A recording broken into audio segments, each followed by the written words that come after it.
जय साईं राम। देखिए, ये बात आपको मालूम है या नहीं है, साईं बाबा सद्गुरु ईश्वर रूप में तो थे ही, लेकिन साईं बाबा को मेरा ऐसा मानना है कि वो परम योगी भी थे। उनको पूरी तरह हर योगिक क्रियाओं का ज्ञान था, जिनमें से दो की बात मैं आज करूंगा। मैं आपको बताऊंगा कि कैसे बाबा दो क्रियाओं के बारे में पूरी तरह जानते थे। वैसे बाबा सारी क्रियाएं जानते थे, लेकिन दो क्रियाओं का प्रमाण हमें अलग अलग स्टोरीज से मिलता है, जिनके बारे में आज हम बात करेंगे। तो और ऐसे बहुत सारे लोग देखने वाले हुए जिन्होंने विशेषकर इन दो क्रियाओं को देखा बाबा को करते हुए। ये सिद्ध योगी ही कर सकता है। पहली क्रिया इनमें से आती है, वो है धौती क्रिया। अब मैं आपको समझाता हूं धौती क्रिया क्या होता है।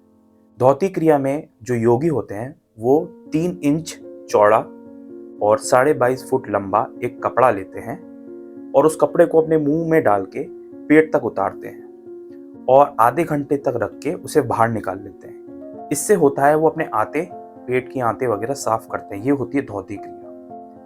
अब क्योंकि साईं बाबा सिद्ध थे, पूर्णतः सिद्ध थे, ईश्वर अवतार थे, तो वो धौती क्रिया कैसे करते थे? साईं बाबा धौती क्रिया ऐसे करते थे, द्वारका माई से भरपूर दूरी पे जाके जंगल में वट वृक्ष था, बनियान ट्री था, और बनियान ट्री के पास एक कुआं था। तो उस ट्री के नीचे बाबा बैठते थे और ऐसे कई प्रमाण हुए और ऐसे कई सारे शिरडी में देखने वाले लोग हुए जिन्होंने बाबा को ये धौती क्रिया करते हुए देखा, जिसमें बाबा कपड़े का इस्तेमाल नहीं करते थे। स्वयं उन्होंने अपनी आंतें बाहर निकालनी शरीर रूप की, उनको धो के साफ करके पेड़ पे टांग दिया। सुनने में आपको जरूर अजीब लगेगा, लेकिन कई सारे ऐसे लोग हुए जिन्होंने ये देखा है अपनी आंखों से। उन्होंने साफ करके अपनी आंतों को पेड़ पर टांग रखा था। उनकी धौती क्रिया बिल्कुल ही अनोखी थी साफ करने की तरीका।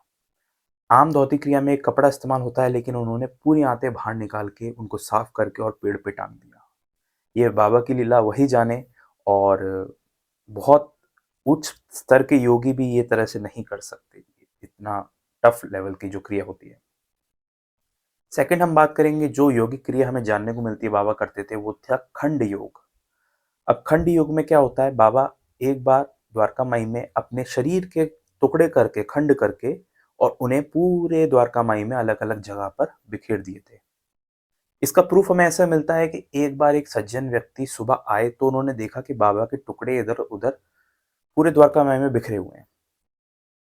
अब उसको लगा कि बाबा का किसी ने खून कर दिया, और वो डर के मारे किसी को बताया नहीं इस बात का, क्योंकि वो पहला मुखबिर होता, वो पहला खबरी होता, और असल में उस टाइम पे तो कोई सीसीटीवी वगैरह होते नहीं थे, और जो पहले सूचना देता है वही पकड़ा जाता है, वही मुजरिम होता है।